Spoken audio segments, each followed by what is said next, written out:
Now, Fratelli Tutti is the Pope's great invitation to rediscover the we, fraternity, brotherhood, social friendship, because that's the great thing missing from modernity. If modernity has been about liberty, equality and fraternity, fraternity's been the great missing element without which liberty and equality don't make sense. So at a time of growing conflict, tension, polarization, this is an invitation to recover, to find and recover our sense of ourselves as one human family. To me, that one of the most striking things in the document is a powerful critique of contemporary politics. So a critique of liberal individualism on the one hand and populism on the other, and carving out this kind of third space for a politics which is really what we would call a politics of the common good, politics as service of all and the vulnerable and so on. So a regeneration of politics is certainly one thing I take away.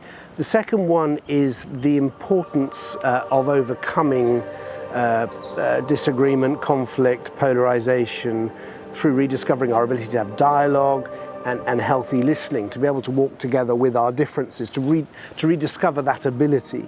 And then the last one I took away really is, I mean, he's got a very powerful, beautiful exegesis on the Good Samaritan. And really to say at this time, I mean, the document is not a response to the pandemic, but it's made relevant by the pandemic. Yeah, we are all, he says, we are either the Good Samaritan, or the people that pass by, or we're the robber, or we're the wounded person. In a crisis, in a way so there's an invitation for us to choose, which is very Francis, to say, right, where do we want to be? Are we going to be part of building a new kind of society out of this crisis? I see Fratelli Tutti as part of a triptych. I think it begins with Evangelii Gaudium, which was about restoring our relationship to God. Laudato Si was about restoring our relationship to creation, and this is about restoring our relationship to each other. So we've got this kind of triptych of relationships that need to be restored, that all require, if you like, a kind of ecological regeneration and rescuing from the technocratic paradigm, if you like. So I think that on its own, it's a very powerful call. I think it's a call to a new kind of humanism, which we desperately need at this moment. But I think its real power is in completing that trio of teachings. I think this is a document which, even though actually it's less personal than Evangelii Gaudium, it feels a bit more like Laudato Si in the way it's been written.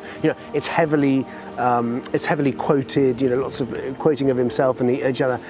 So it's slightly heavier, but nonetheless, I think it's very him, particularly in this idea of the people that he's trying to recover. There's some very Francis notes in it, and there's something that stood out for me in there, which was to rediscover graciousness, which of course is what he has done so much in his own ministry, in what he has modelled.